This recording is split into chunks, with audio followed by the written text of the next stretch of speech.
Blessed assembly, people that I realize could be any number of places, doing any number of things, but have voluntarily given of your time to enter this space in hope that you would learn something that would enhance your relationship with God. And to be requested to facilitate a conversation among such a jama'ah, such a group of people, definitely feels like a weighty responsibility. Feels even more weighty because I have some of my good friends and teachers and colleagues and respected elders and friends, as I mentioned, sisters, brothers in attendance this evening. But one of the reasons that I do this is because I realize that this is much bigger than me. This is much bigger than each of us as an individual. This is a collective effort to come together to study meanings that will enhance us in our relationship with Allah subhanahu wa ta'ala and enhance us in our relationship with each other. And the fact that God is allowing us to be among those present is a sign of God's favor upon us. You know, one definition of God's love for someone is iradatul khair lil abd. That God's love is expressed in wanting good for the worshiper, wanting good for the devotee, so that any of us that are here tonight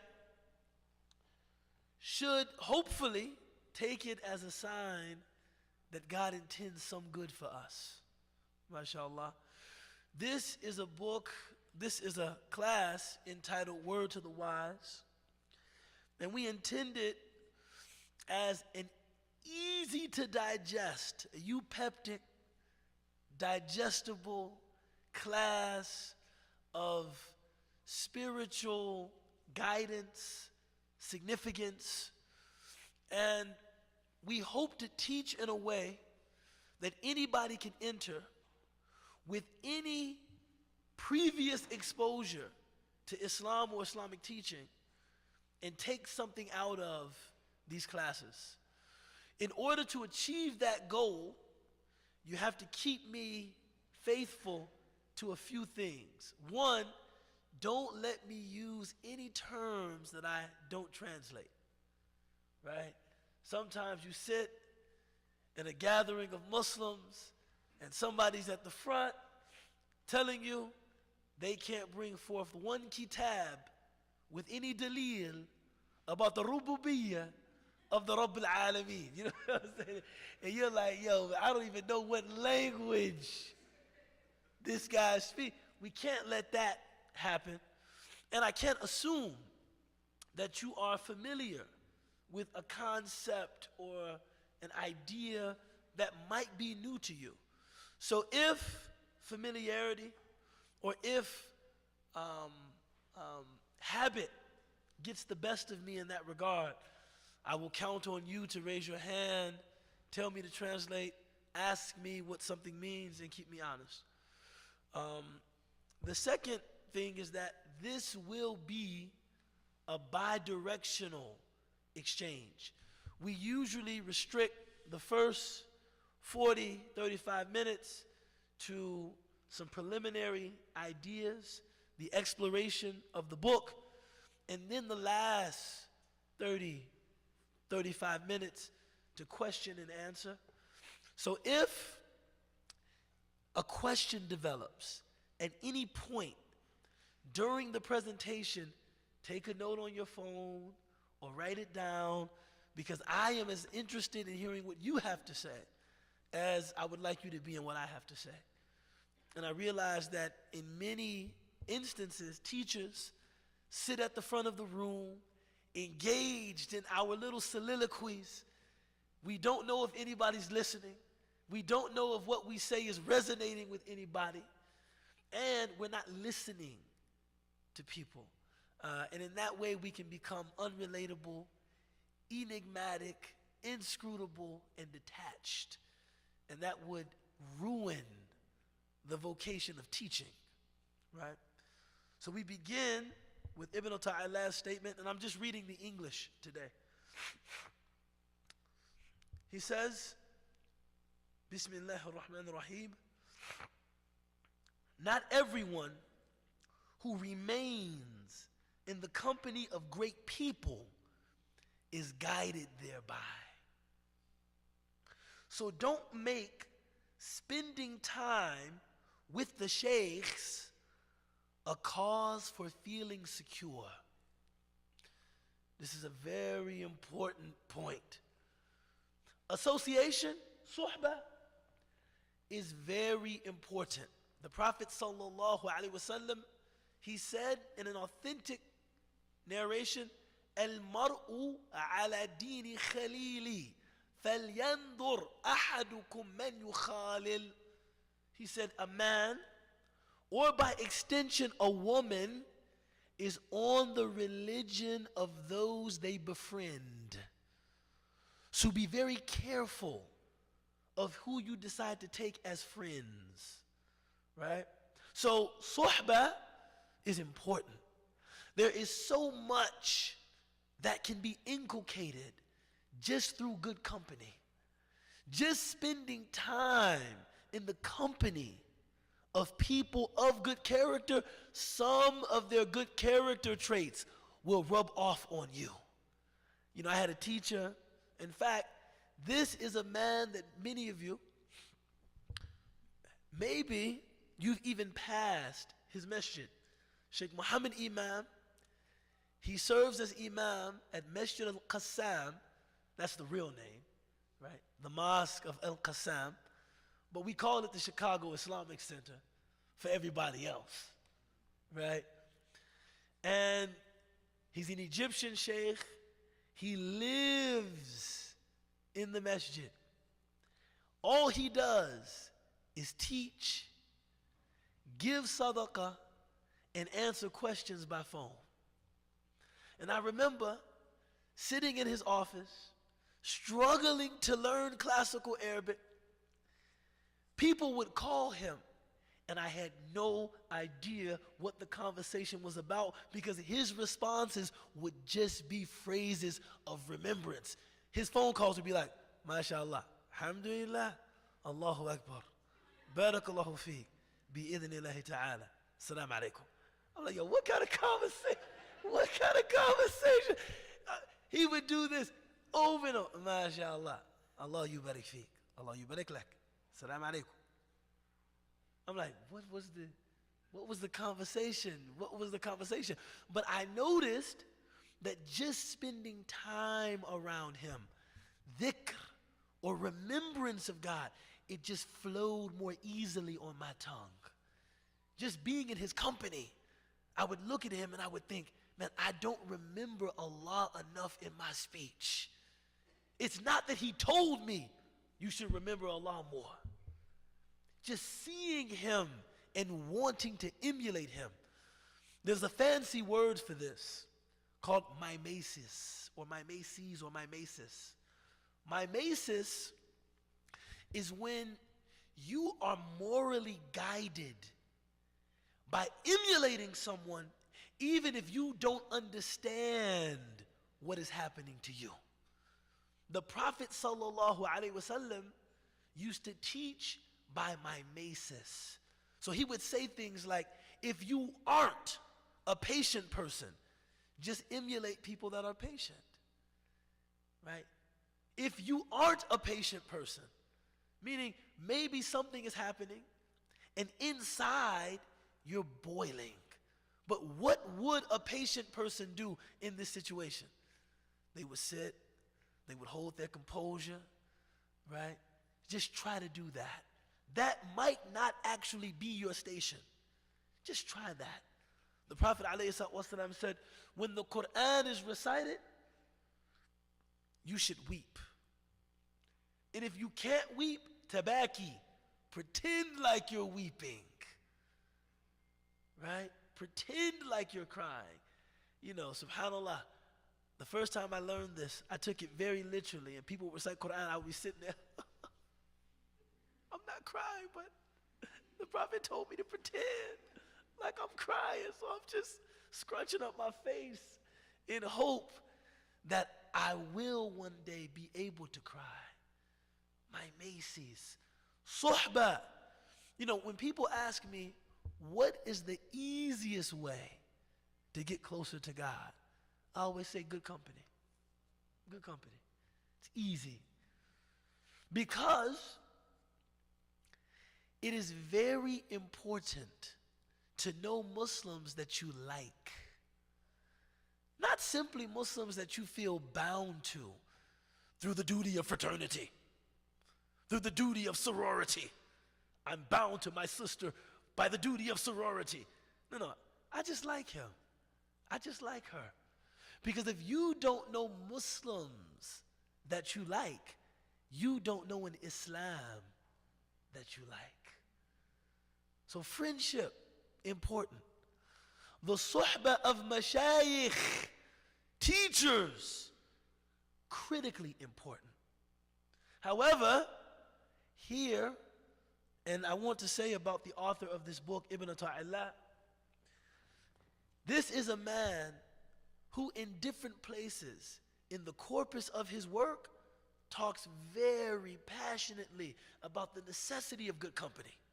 So he's not negating the importance of having someone accompany you on your path to God. But he's telling you, you can't live vicariously through them. You have to hold yourself accountable.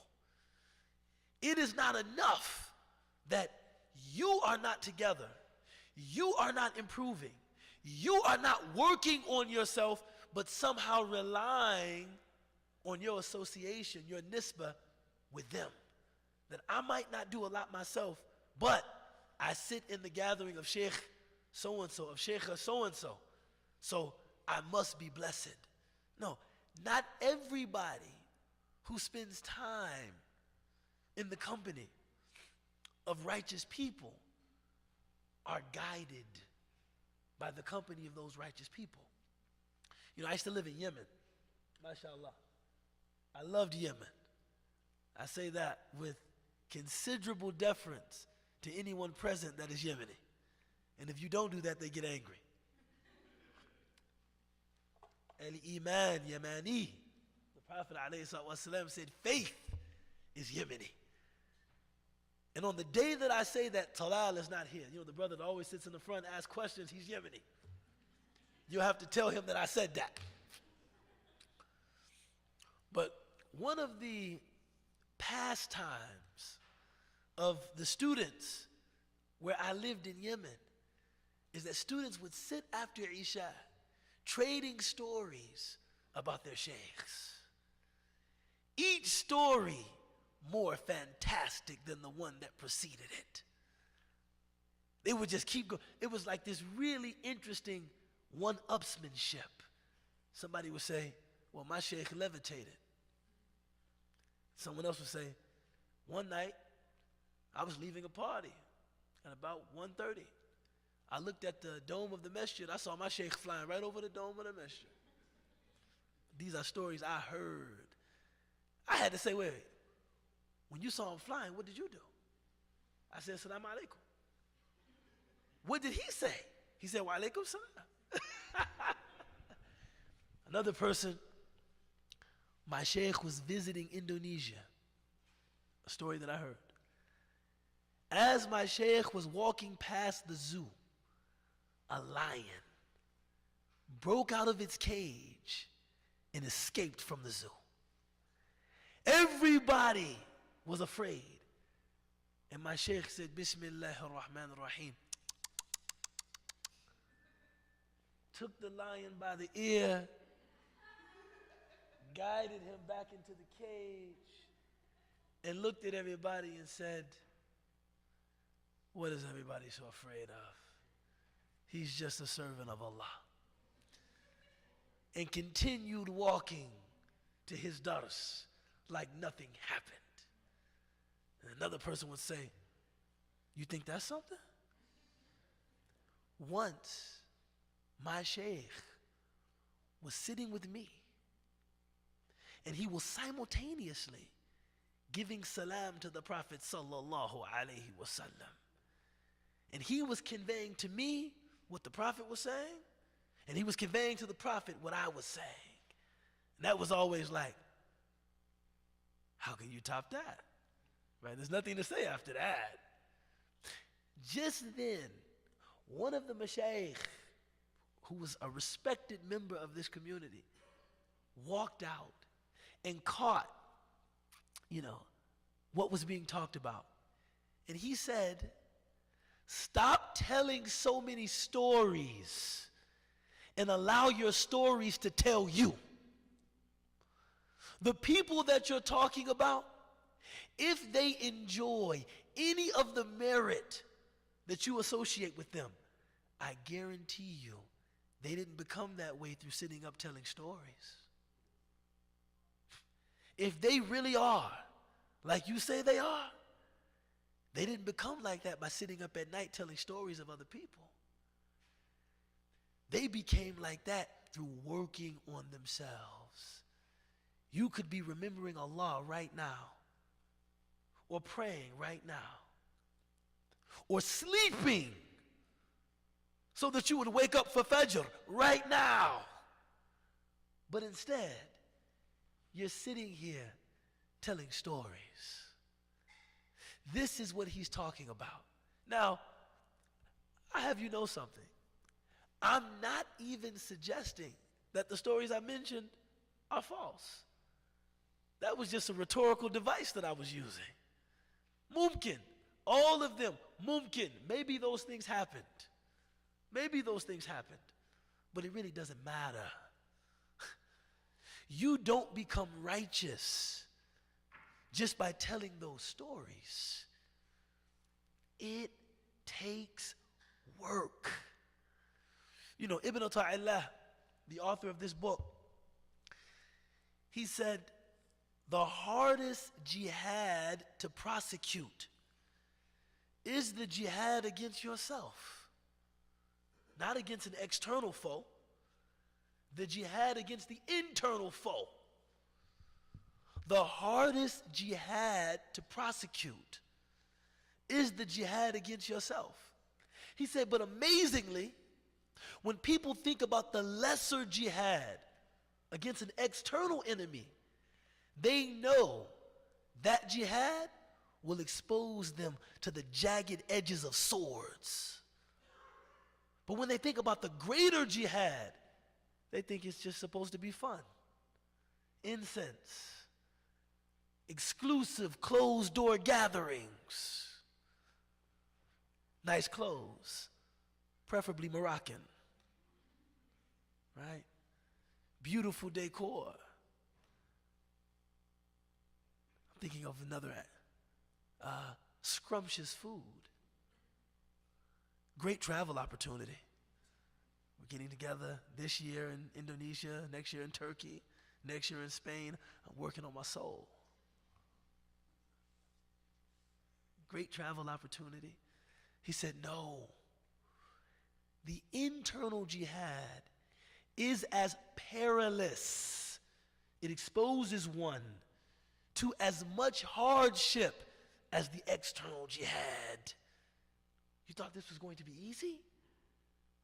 This isn't the primrose path to become a more conscientious human being, to become a better father, a better husband, a better neighbor, a better brother, a better sister, a better wife, a better mother, a better servant of God. You thought this was the primrose path?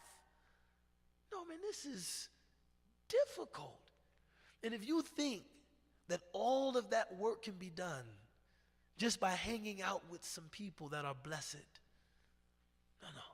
Not everyone who enjoys the company of blessed people are guided thereby.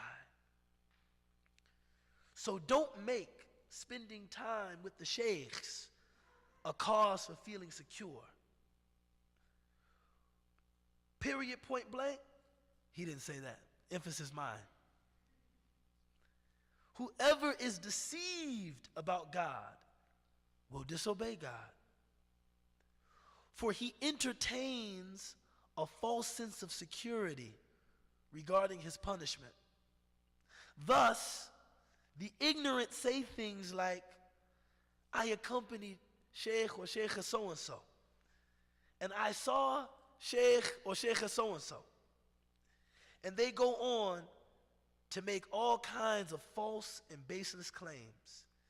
If anything, the time they spent with the sheikhs should have increased them in fear and trembling.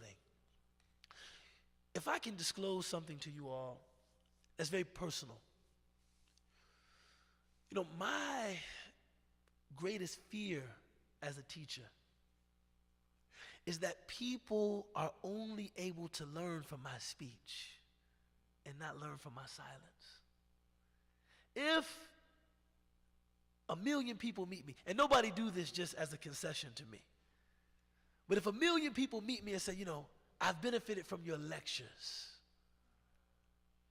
but nobody ever says, you know, I saw you with your children one day. I just saw how patient you were with them. And I thought, mashallah, I should be more patient with my children.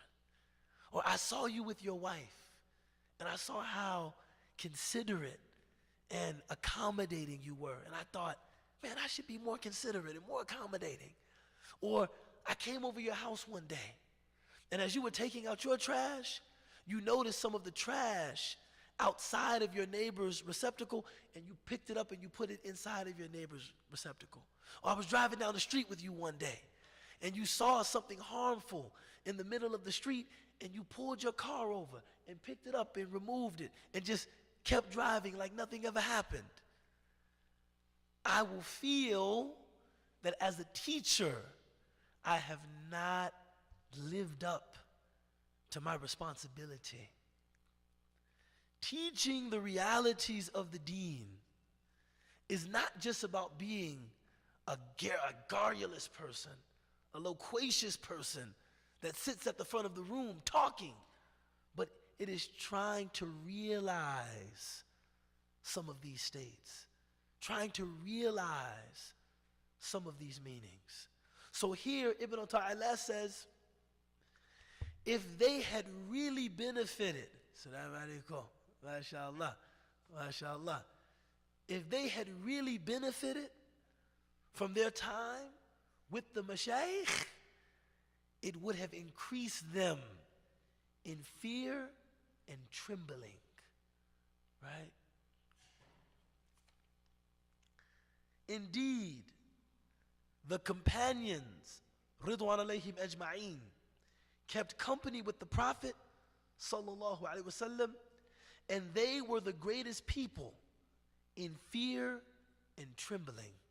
You know, once the Prophet sallallahu alaihi wasallam, he said in an authentic hadith, if the iman of Sayyidina Abu Bakr radiallahu anh was placed in one kaf, one tongue, the technical term is a tongue, of a scale, and the iman, the faith of the entire ummah was placed in the other tongue of the scale, the faith of Sayyidina Abu Bakr would outweigh the faith of everyone else. And then he said, and I want you to listen very closely to this, وَهُوَ لَيْسَ بِأَعْلَمِكُمْ وَهُوَ لَيْسَ بِأَقْرَئِكُمْ. He is not the most knowledgeable of you, nor is he the most well-versed in the Quran. وَلَكِنَّهُ شَيْءٌ فِي صَدْرِي. It's something in his heart. It's something in his heart. The reason it's important to mention that is that many of us, and I realize we have students from Bayan in the building tonight, and I say this to you as a student. Many of us fetishize knowledge, right? We believe that knowledge has some fascistic power, that the more you know, knowledge is important. But as it has been said to me by one of my teachers, you can know the entire book of fiqh as-salah, the whole bab, from the back of it to the front of it. But that is not what wakes you up for Fajr in the morning. It's something else. It's something in your heart. So if someone's company is actually benefiting you, if someone's company is deepening your devotion, what makes that increased depth discernible is not that you know some new trivia. You know, the word trivia is that's a difficult word because it's related to trivial. Something that's trivial, right? Some of us, we love to sit and exchange trivia about the faith. Did you know this? Did you know that? Did you know this? Did you know that? Have you heard this? Have you heard this? What about this? I bet you never heard this. Let me tell you something he said. Let me tell you something he wrote. Let me tell you something she said. Let me tell you something she wrote. Knowledge is only useful inasmuch as it increases us in our proximity to the divine presence. And this is what led Ibn al-Qayyim al-Jawziyya to say, Al-ilm, قال الله وقال رسوله وقال صحابي وما بعد ذلك تحذلق. Tahadlaqa in Arabic is a difficult word to translate, but it means pedantry. How many of you are familiar with that word? Pedantry. See, I'm in the wrong gathering. Somebody. No. Pedantry, a pedant is somebody who flaunts these details about a subject just to show people that he or she is sophisticated, to show people that he or she is learned. That's called, in Arabic, that's called tahadlaqa, right? Knowledge is not tahadlaqa. In English, that's called pedantry. Knowledge is not pedantry. Knowledge is that which increases us in our proximity to the divine presence. So if you are learning from a sheikh, if you are learning from a sheikha, if you are benefiting from his or her instruction, from his or her presence, the sign that you're benefiting is that you are increasing in fear and trembling. And he says the Sahaba, Ridwan alayhim ajma'een, may God be pleased with them, they were the greatest of people in fear and trembling, right? Maybe not all of them in the knowledge of the madahir, the externalities of the faith, right? You know, what if I told you that if somebody came up to Sayyidina Abu Bakr and asked him pointedly, what is Tawheed? Tawheed is a term that means the oneness of God, but it became a technical term. What if I told you he probably would respond, I've never heard that word a day in my life. I've never heard the word Tawheed a day in my life. I don't know what that is. Right? So much of the intellectual development of our tradition happened after the Salaf. So when we say they were the greatest generation, we don't mean the greatest in ta'rifat, like they had, you know, the most, they had the deepest knowledge of all of the externalities of Islam. We mean they understood and embodied the meanings of Islam the best. The way that I explain that differentiation is that a theologian might know a lot of things about God, but your grandmother, she knows God. That's the difference. See, some people know a lot about God. They can talk about the qualities and qualities of God. But to know God is something else. And there's nothing wrong. I got to say this because Dr. Fuad Al-Gohari might walk in the building. He loves to teach Aqidah. So there's nothing wrong with the study of Aqidah. But I remember when I arrived to Cairo and when I left Chicago for Yemen and then Cairo, my community was experiencing a time of great theological disputation. You know, it was like, you know, you would just come to the masjid, somebody would say, Salaam alaikum, where's Allah? Like, see, you guys have it easy. I was Muslim during that time, where you would take your shahada and somebody would say, what do you say about the yed? I said, the yed?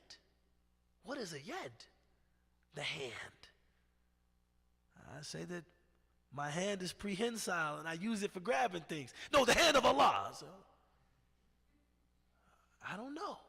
Okay, brother, you need to learn your Aqidah. Like, I became Muslim when this was the social climate, right?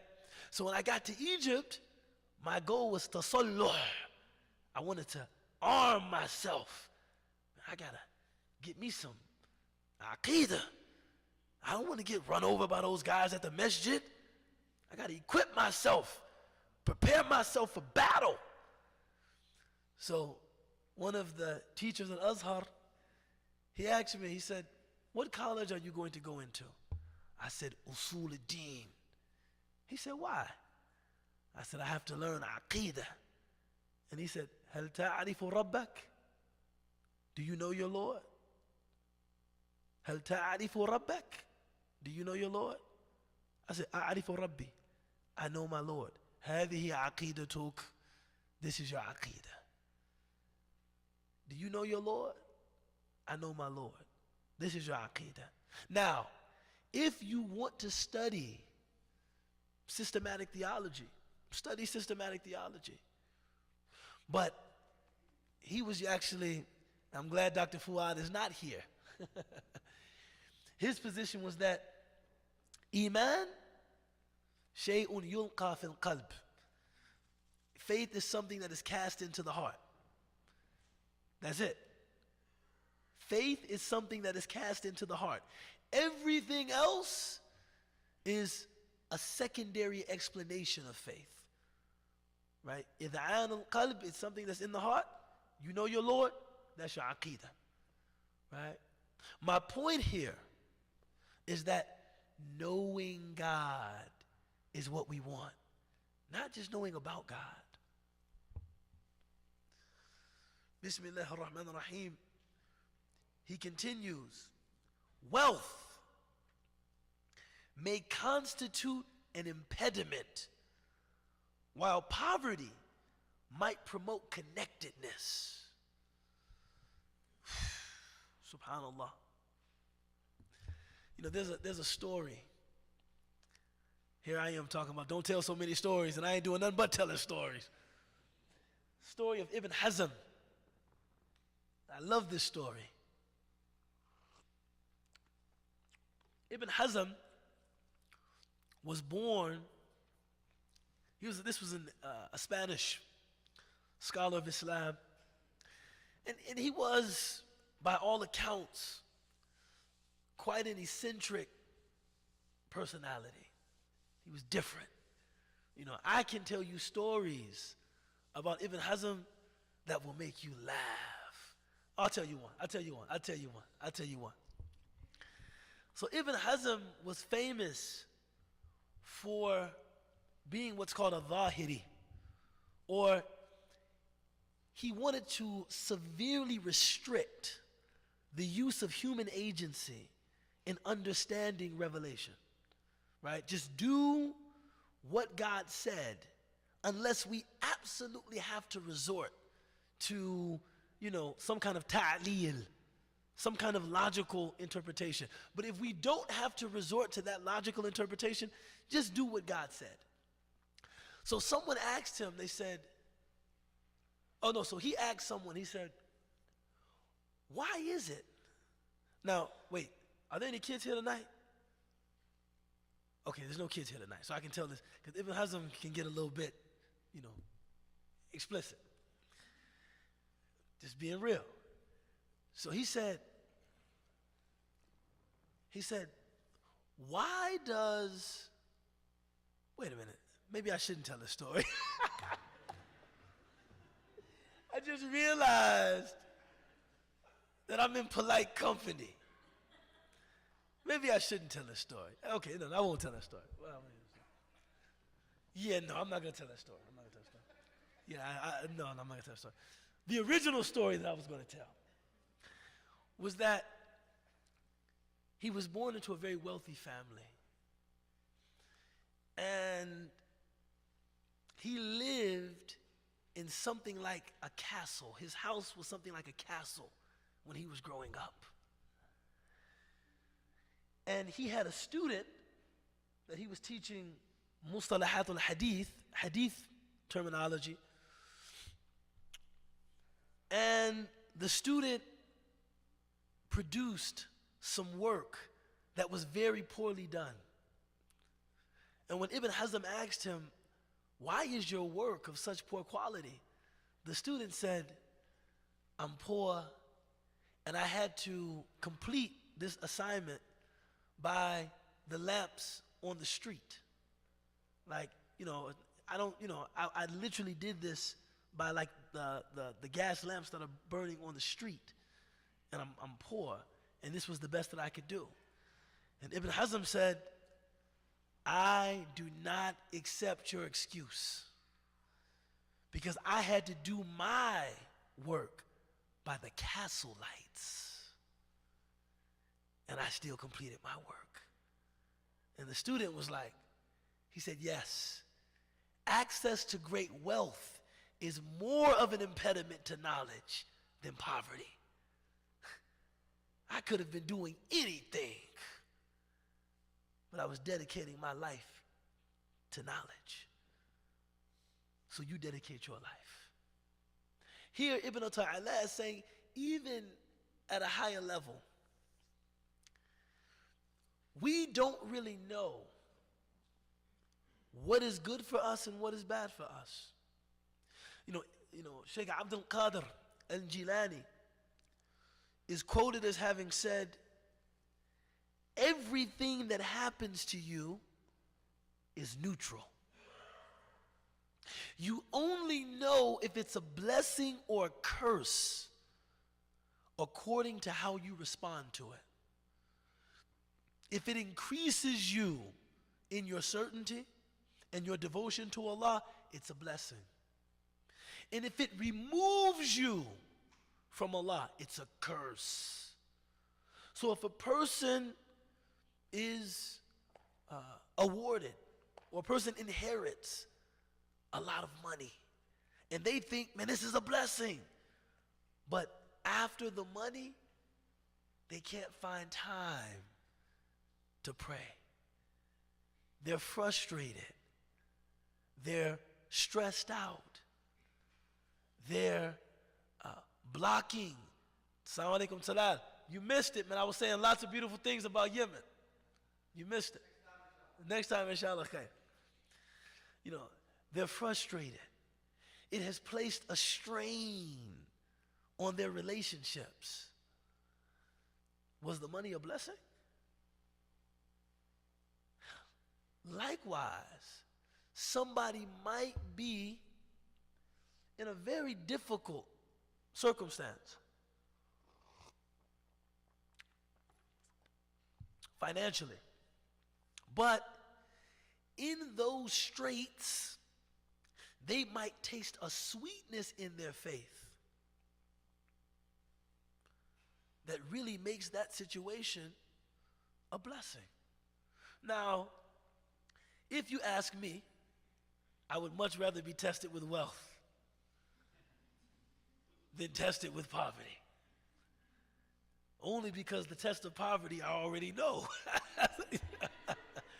I know that one. Pass with flying colors, inshallah. Ya Rab, I'm ready for some new test. You know, but the point that he's making should be taken very, very seriously. That sometimes what we want is not good for us. فَعَسَىٰ أَن تُحِبُّوا شَيْئًا وَهُوَ شَرٌّ لَكُمْ. Maybe you want something and it's not good for you. Subhanallah. فَعَسَىٰ أَن تَكْرَهُوا شَيْئًا وَهُوَ خَيْرٌ لَكُمْ. Maybe you dislike something, but it's good for you. Right? The author of this book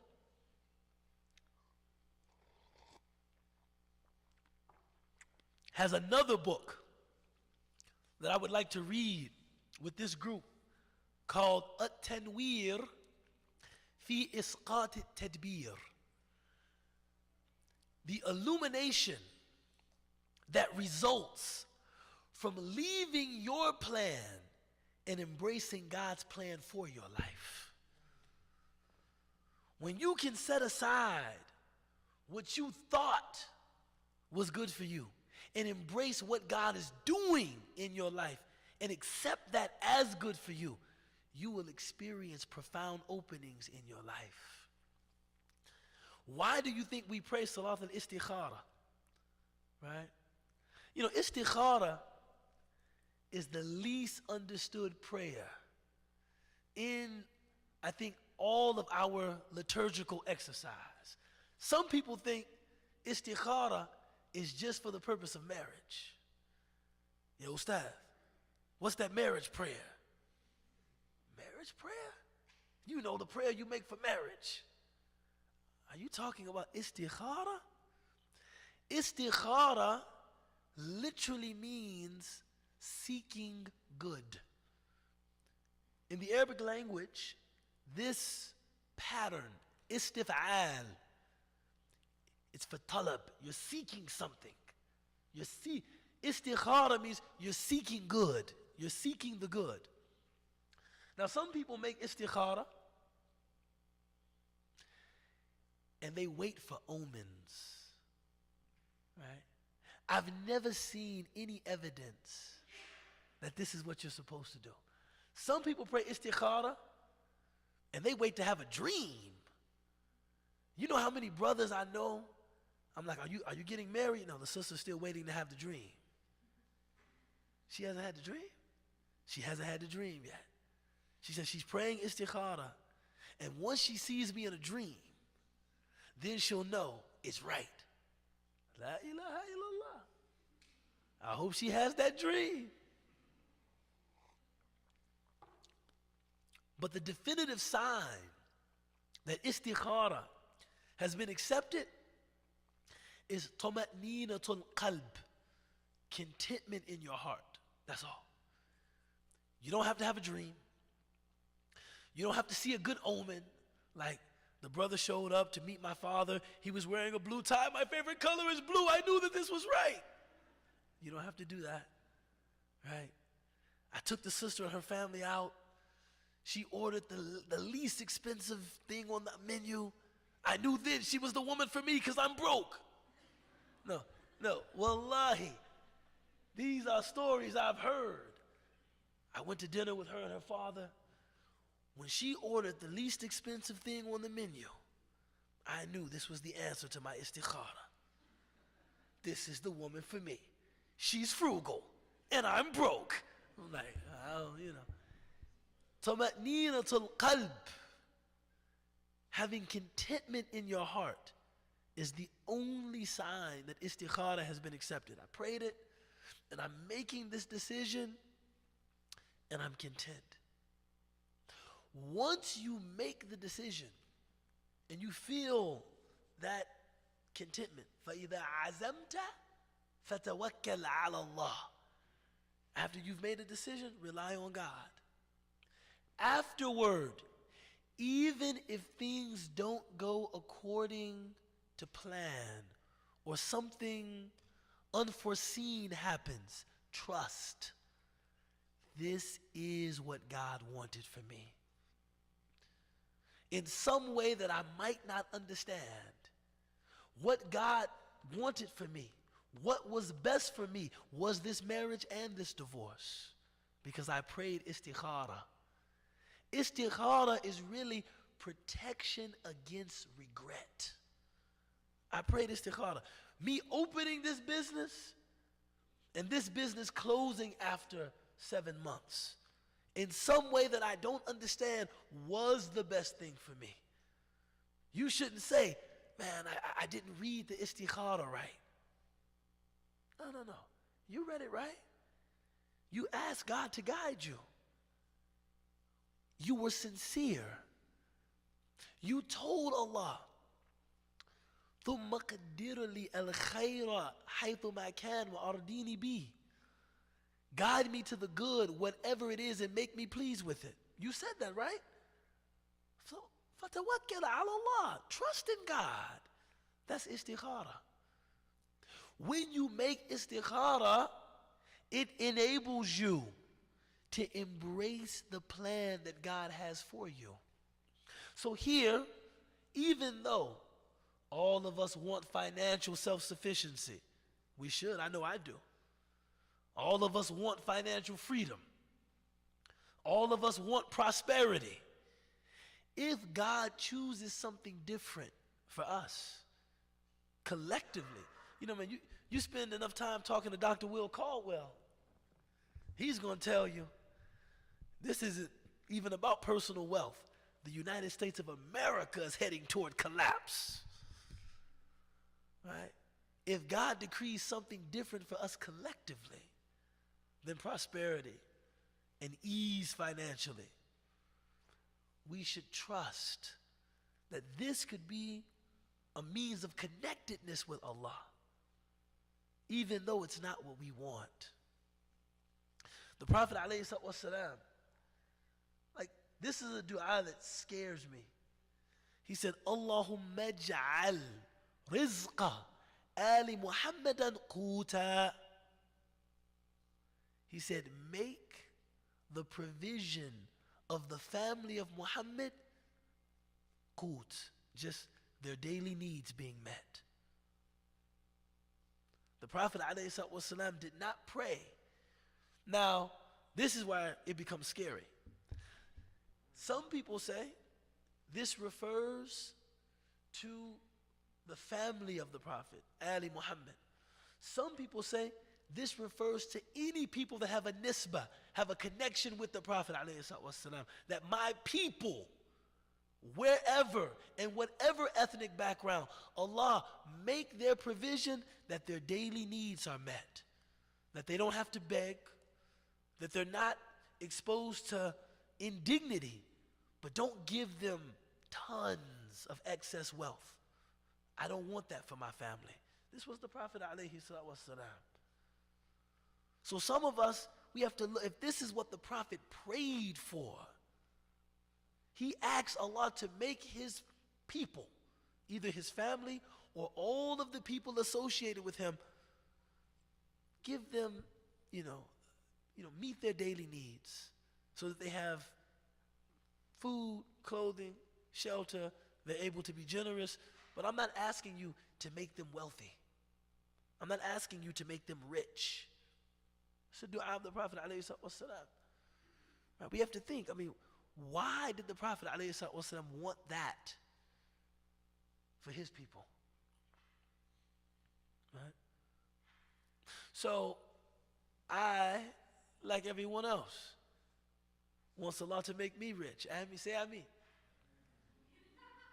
Say Ameen. But I recognize that, this comes with great challenges.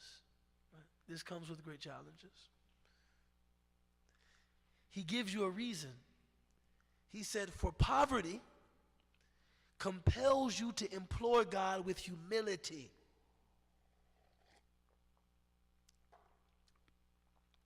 And poverty that connects you with God is better than wealth that cuts you off from Him. You know, one hadith of the Prophet ﷺ, very interesting. He said, ثلاثة لا ينظر الله إليهم يوم القيامة والنظر هنا تعني رحمة. He says there are three people that God will not look at on the day of judgment. And here, God's gaze is an expression of mercy. The first one he mentioned, al-faqir al-mutakabbir, the arrogant poor person. I said, oh man, all African Americans are in trouble, man. No, I'm just kidding. The arrogant poor person. Not that being an arrogant rich person is acceptable. But if anybody knows the potential danger of arrogance, it's someone that has been tested with poverty. You know better than this.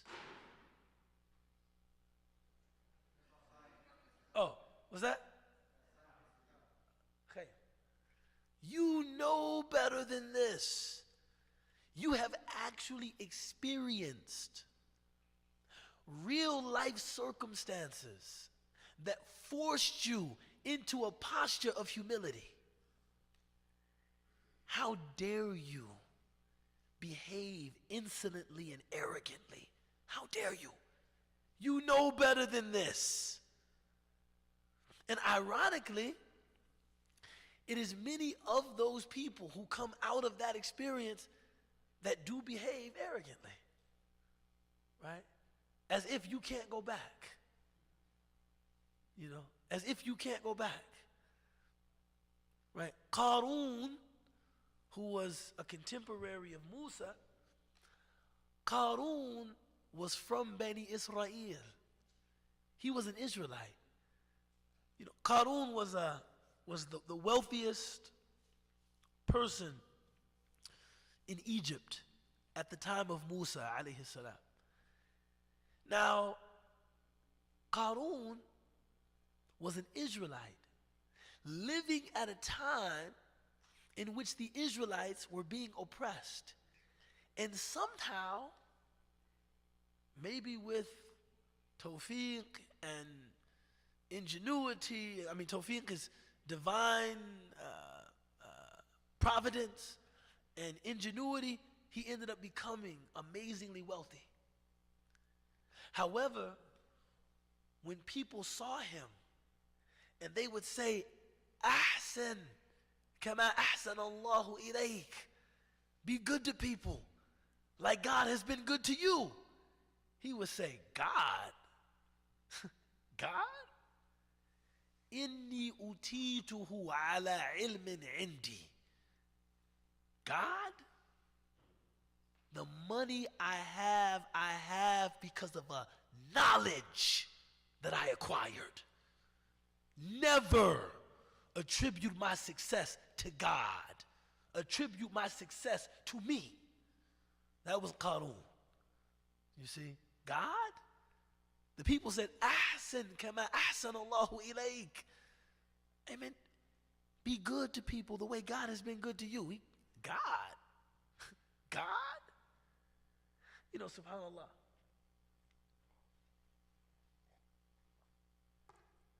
Sometimes for people that have worked very diligently to acquire their success, one of the hardest things for us or them to give up is delusional self-sufficiency.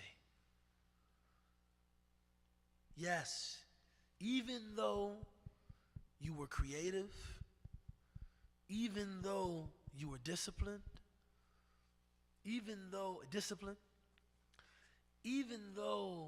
you were diligent and assiduous, what you have is still from God. Right? You know, subhanAllah, and this is just, a convention of English. When someone says the word God-given talent, what does that mean? Right? She has a God-given talent. I'm always thinking, which talents are not God-given? Right? Even having a strong work ethic is a God-given talent. Having a circumstance that allows you to concentrate is a God-given talent. Any of us that has attained any success, do you really think that your success is just for merit? That I'm just really the best? I'm just really one of the best? Astaghfirullah. I guarantee you there's somebody somewhere that would have been better than you. They just didn't have the circumstance. Right? They didn't grow up with as much security and opportunity, so they didn't attain the success that you did. That's what happened. Right? This used to be a regular argument every Saturday in the barbershop. Man, is Michael Jordan the best player in the world? And I would always say, even as a kid, there's probably somebody somewhere on some yard in the penitentiary that would kill Mike. He just didn't get a shot. His life took a different turn. So even if you worked very hard, the fact that your circumstance allowed you to flourish, this is what, you should always bear that in mind. Sometimes an arrogant poor person is a person that, there's a blockage there. Then he mentioned a Sheikh Zani, an old man that commits adultery. Not saying that a young man that commits adultery is okay, but an old man? How shameful. You should know better than that. You know that this isn't going anywhere. And it's a shame. I said, man,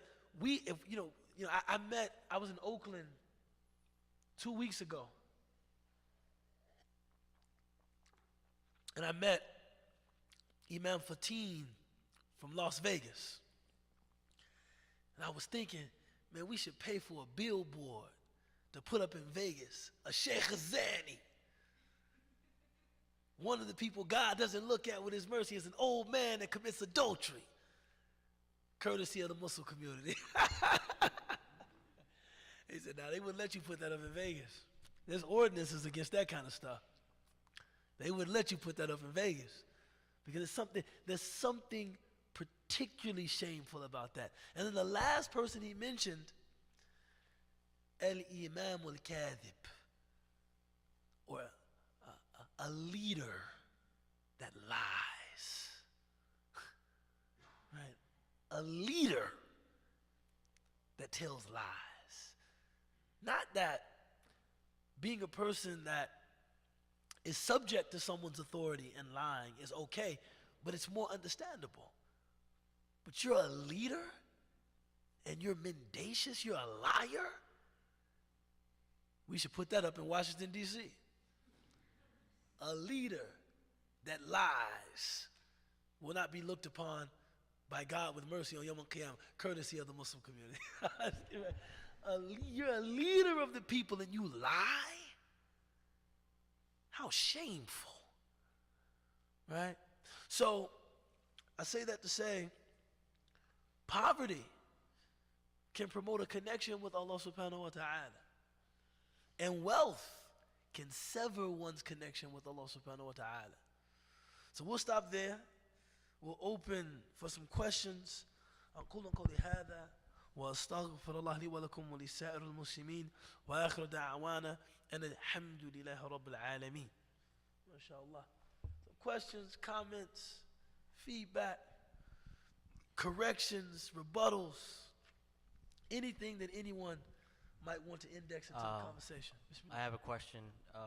You were just talking about, you know, sheikhs and whatnot. And when it comes to asking sheikhs for opinion, whether on something is halal or haram, you could go to 10 sheikhs and they could give you, and there's going to be a difference of opinion. And I truly believe that if you want a non-prejudicial stance on if something is halal or haram, the source of the truth is in the Quran. And by no means am I trying to throw shots at any sheikhs or whatnot, but I also think people misinterpret some stuff that's written in the Quran for their own means. So I just wanted your thoughts on this. Bismillah ar-Rahman ar-Rahim. I'm going to say something, and this might come as a surprise to some people. As a principle, I do not mind fatwa shopping. I don't mind it. Because for me, for a person to look for some religious legitimacy to get done something they want to get done is still an expression of ta'zim al-shara'. It's still an expression of having respect for God's prerogative. I'm trying to find a basis to do something that I need to get done. Now, where I think a person begins to kind of venture into something that might be lacking in integrity is that if they are told unequivocally, no, there is no basis for that, then, they just do whatever they wanted to do anyway. But for a person to look for, like, bro, this is what we need to do. I'm trying to find an opinion that legitimates this. Is there an opinion? I don't think that that's wrong. When people say, oh, there's no sincerity in that, then why are they looking in the first place?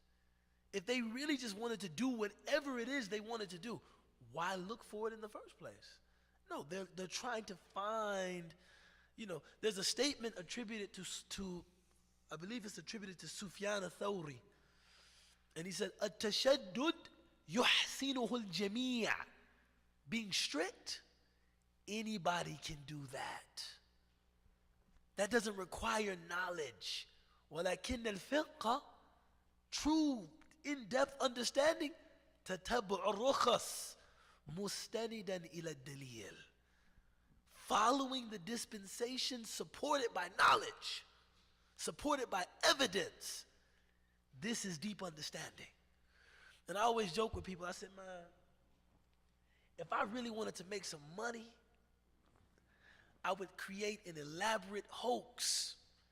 And I would say, man, my son, Najashi Malcolm Evans, was born with the knowledge of the Sharia. He has the most comprehensive knowledge of Islamic law of anybody I've ever seen, and he was just born with it. It's Wahhabi knowledge.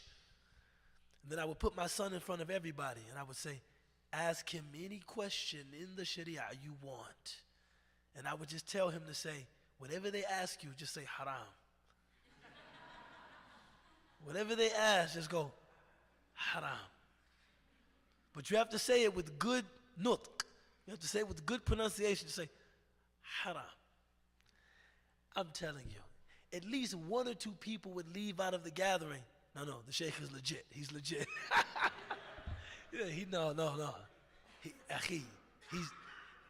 He's mutamakkin. Wallahi, he's legit. No, anybody can say no. But when we say, hey, we have a number of Muslims that have entrepreneurial ambitions, but they don't have any money. How can we fund some of their, business ideas without venturing into interest-bearing loans? Or, in their case, do we have to admit some kind of interest-bearing loans? Because if not, then they would be restricted to living lives that are well below their ambitions. See, that must be resolved through knowledge. Okay, for somebody just to say, riba is haram. Me, I'm not sad. I mean, interest is haram. I'm not satisfied with that. You mean to tell me you've been sitting in Morocco for 50 years studying Islam and that's all you got? You've been in Morocco for 50 years studying Islam. And I'm telling you, this is the situation that we have on the ground. These brothers, we're coming from a situation where the community is economically depressed, but these are talented people, and some of them formerly incarcerated. Getting jobs is difficult. They need to feed their families. Riba is haram. Interest is haram. That's all you got. That's all you got. And my sincerity is judged by my ability to just take that. No, there's no precedent for that in our Islamic legal tradition. How many were the issues that were technically haram, but Islamic scholars would say you have to allow this because people need it? We see people that look, even now I'm about to get excommunicated by all the Muslim scholars. They'll never talk to me again. Right? So what if I told you, for instance, when you trade like for like, two things that are of the same jins, the same type, like apples. And let's say you're moving to Chicago and I'm moving to, I don't know, where you from Chicago? Okay. Somewhere else, let's say Georgia. And we say, okay, look, why don't we'll trade your field of apples that are in Georgia for my field of apples that are in Chicago. It's a field of apples for a field of apples. If there are more apples in your field in Georgia, that's technically riba. Right? There's increase there. But Islamic scholars would say, we can't expect people to go out and count every apple, man. So that has to be halal, right? That's just it, because people need this form of transaction. And the expectation that somebody's going to go out and count every apple in an orchard, that's silly. They had that flexibility. They had that flexibility. But we somehow think to look for that flexibility means that we're lacking in integrity. No, I don't think so, man. Not necessarily. Not necessarily.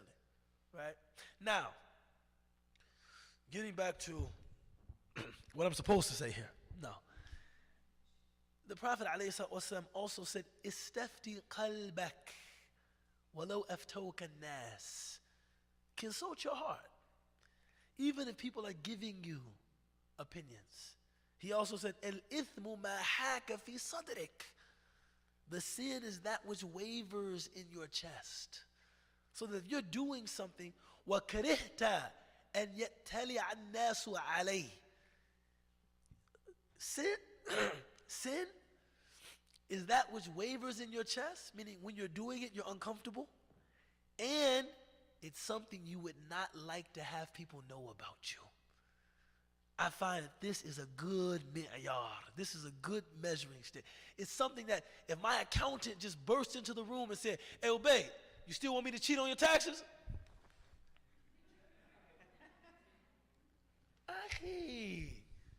I'm just saying, so every time we go to lunch, you want me to write, that's a write-off. Habib, not in front of my community, then I probably shouldn't be doing it. See, if it's something I don't want to have said about me, then I probably shouldn't be doing it. Right? So even then, that internal dimension is certainly there. But in terms of the legal tradition, and I think we should explore it in all of its expansiveness. Right? In all of its expansiveness.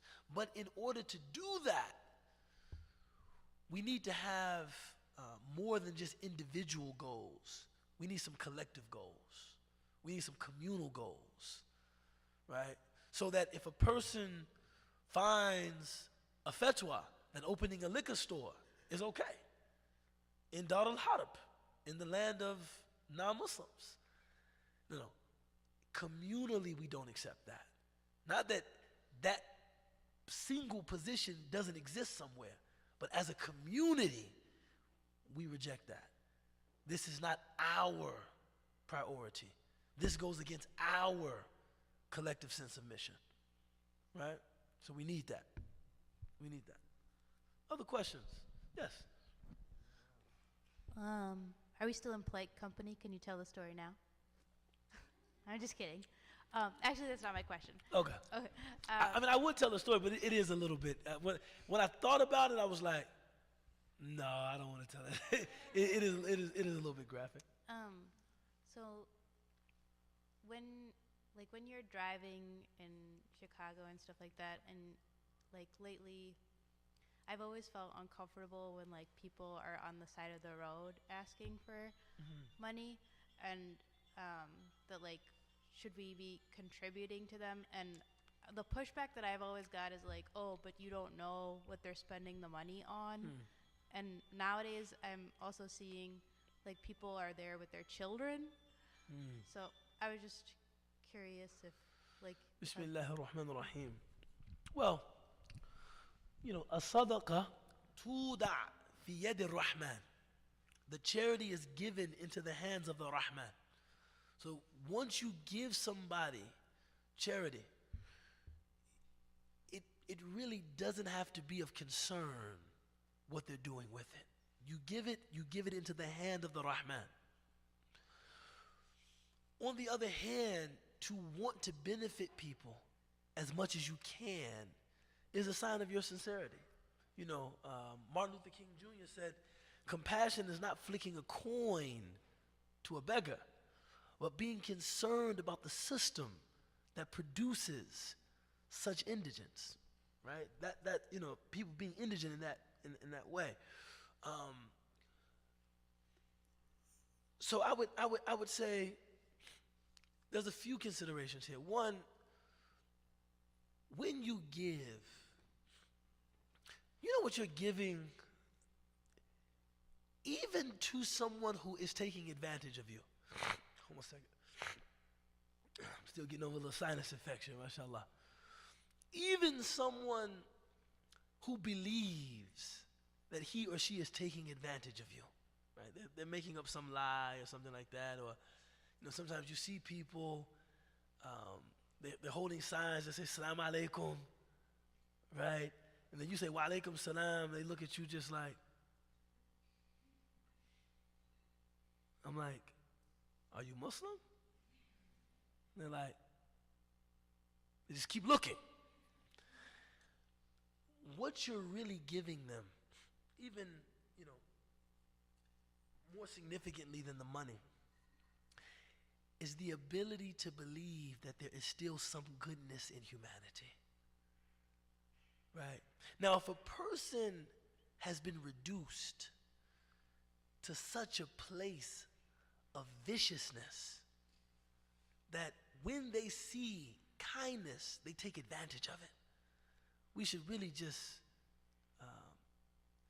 we should really be heartbroken that somebody has been reduced to that place. You know, sometimes when I see people playing games, running scripts, I think, man, what have we done as a society, a civilization, that the wealthiest country in human history, people have to make up lies to be given charity. Right, man, one time, man, no kidding, right here in Hyde Park, walk down the street, as soon as I came out the store, a guy just started shaking and falling out like he was having a seizure or something like that. Ran over, man, you okay, man, you okay? He came to us and said, man, these epileptic fits, I'm trying to get to the doctor, man. Get some money, man, so I can figure this out. Right? Not me, but a friend of mine I was with gave him $50. Pulled out a 50. Right, man, here you go. He said, 50? He looked up and said, man, I ain't gonna lie to you, man. Ain't nothing wrong with me, man. I ain't even gonna lie to you, man. I ain't gonna lie to you, man. He said, ain't nothing wrong with me, man. I just do this so people can see me. Right? This really happened. Man, I ain't gonna lie to you, man. Ain't nothing wrong with me, man. I just do this so they can see that I'm really in need, man. And I thought, man, you have to pretend to have a seizure so people can see your need. Man, we should all be ashamed, man. You know what I'm saying? We should all be ashamed, right? So what you're really giving, even a person that does that, is that, man, some people really care, right? And I think that in the absence of those kinds of experiences, the world can become a very dreary, very cold, very dark place. You know, man, I was talking about this the other day, but I don't mean to offend any of you, but I hated the musical Les Mis. I didn't like it, you know. But the scene where he steals from the priest, gets caught, is brought back to the priest, and the priest gives him more than he stole and tells the guards, no, he didn't steal this. I gave it to him in charity. Man, that moved me to tears. And the main character that was played by Hugh Jackman, he cites that experience as what changed his life. There's somebody, man, wait, this man showed me kindness. I took advantage of him, stole from him, was apprehended, brought back to him. He said, no, he didn't steal these things from me. He just forgot to take these. When you experience something like that, even, a person that has, assumed a very vicious, manipulative, con artist type character, if they're not a complete sociopath, something may get through. Damn, this person really helped me out, man, and did not want anything in exchange. One thing I try to do is when somebody comes up to me to tell me the story, I say, look, stop right there. I'm going to give this to you because I have it. I don't even want to hear the story, man. No, but I ain't told you about the baby. He needs the Similac. It's cool, man. I'm going to give this to you because I have it. If the baby really needs the Similac, that's what you'll go do. If it's something else, that's what you'll go do. And I can sometimes see them looking at me. Damn. Thanks, man. Because it's different. I don't need to hear the whole story, man. And okay, sometimes I can finish the story. Baby Similac. Baby diaper. Okay. You don't have to tell me the story. You're my brother in humanity. You're in need. That's it. That's the story. If I have it, I have it. If I don't, I don't. Right? And the Prophet, Allah subhanahu wa ta'ala said, قَوْلٌ مَعْرُوفٌ خَيْرٌ مِّنَ الصَّدَقَةِ يَتْبَعُهَا أَذًى. That the good word is better than charity that is followed by injury. Because I think the good word can still restore their faith in humanity. See, if I don't have any money, but I give you a good word, hey, brother, I hope this works out. God bless. I'm sorry, brother, I don't. I'm sorry, not today, brother. That's still, man, there's some people who care. But if I give them money, man, take this money, get out my face. I know you're lying anyway. You ain't got no kids, man. I know you lying. You about to go around the corner and get a drink. Bum. Take this money. Out here running them same old scripts since 99. It's 2024. You ain't came up with a new one yet? Still talking about your kids playing on a basketball team. Man, get out of here, you bum. Take this $10. Get out of my face. Even if he gets the $10,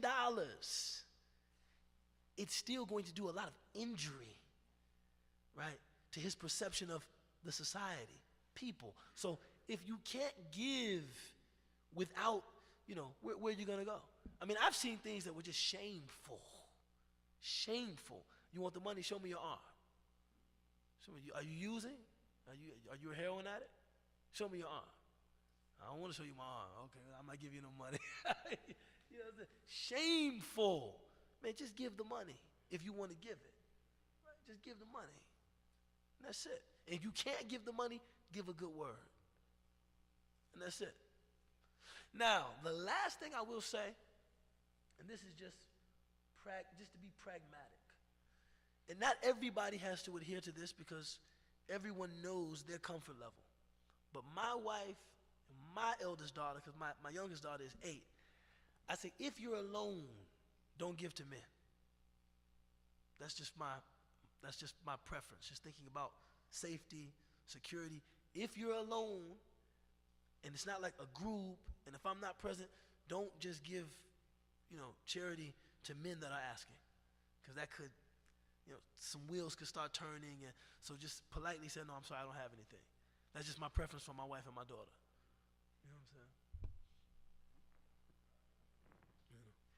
Yes.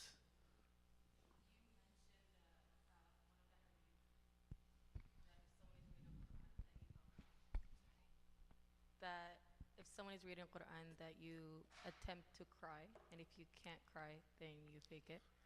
At what point do you try not to feel like a hypocrite in front of Allah? I think is my question. I think,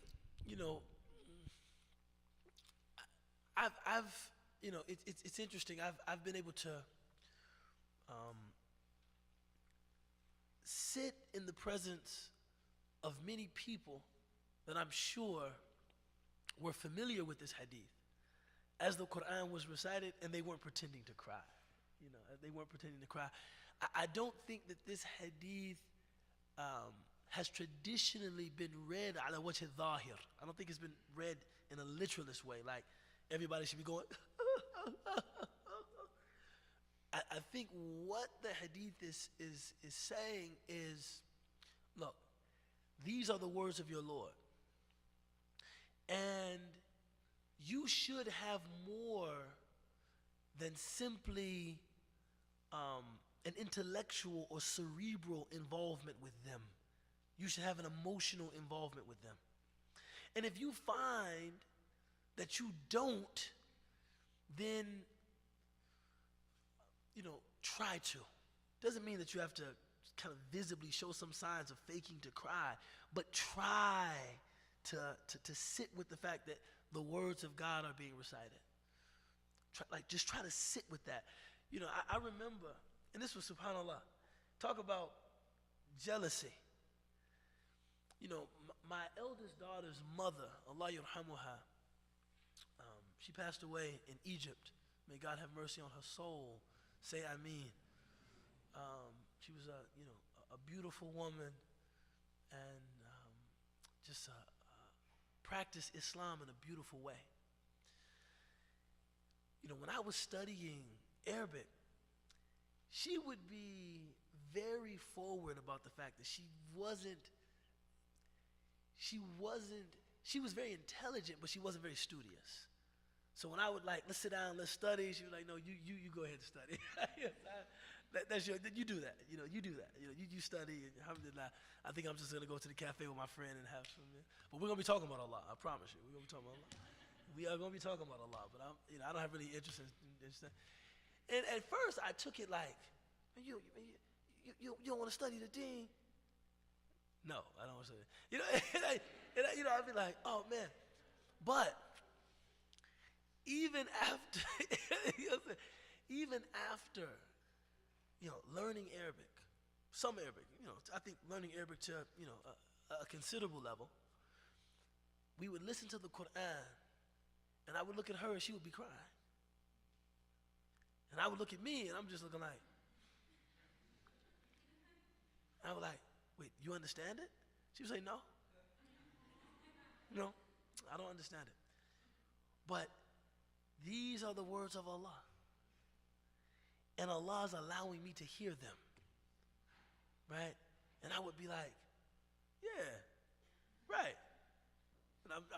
And as I'm listening, I'm thinking about, the mubtada and the khabar and the sarf and nahu. And, and it's like, it's not about just that level of engagement with the book of Allah. It's about, wajilat qulubuhum. There's a physiological, even, we will all be reading Taraweeh in about a week, maybe next Tuesday, right? And the Imam will inevitably begin with Alif Lam Mim, the Huruf al-Muqatta'at. Nobody knows what they mean precisely, but their presence in the Book of God is an indication that this is not just about information, this is also about inspiration. It's not just, information. Try to be involved with the Book of Allah. And I think as long as we're earnestly trying, there's no hypocrisy in that. I'll say this and I'll close. I was once under the same misperception. I say that with just a feeling of true brother and sisterhood and just commonality about hypocrisy. And one of my teachers said, no. The difference between someone that cannot realize their ideals and a hypocrite is sincerity. The person that cannot realize their ideals actually wants to be that. See, I want to be that kind of person. I'm just not. The hypocrite is somebody that I don't even really want to be that person. But I'm pretending like I want to be. I really don't want to be a person of taqwa. I really don't want to be a person of closeness to God. That's the hypocrite. The person that I really want to be that, I'm afraid I'm not that. He says there's no hypocrisy in that. That has nothing to do with hypocrisy. Right? Bismillah ar-Rahman ar-Rahim. Wal asr. Inna al-insana lafi khusr. إلا الذين آمنوا وعملوا الصالحات وتواصوا بالحق وتواصوا بالصبر سبحان ربك رب العزة عما يصفون والسلام على المرسلين والحمد لله رب العالمين. جزاكم الله كل خير. Dr. Will, I had to jab you when you said America's falling. Assalamu alaikum wa rahmatullah. So this will conclude Word to the Wise for the next month. We do have special programming in the month of Ramadan. The good news is that Sheikh Abela Evans will be teaching our Tuesday class before iftar. That will be at 6:15 every Tuesday. And we have iftar on Tuesday nights and Saturday nights. Both of those will begin with a class beginning at 6:15. We have Taraweeh prayers here in this space every single night of Ramadan. And we will be having our Qiyam. It will be an all-night event on April 4th. That should, inshallah, be the 27th night of Ramadan as well. We look forward to seeing all of you there. We do have registration open for each one of those events on our Eventbrite page. You can find that through our website. Assalamu alaikum. Wa alaikum salam. Jazakallah khair.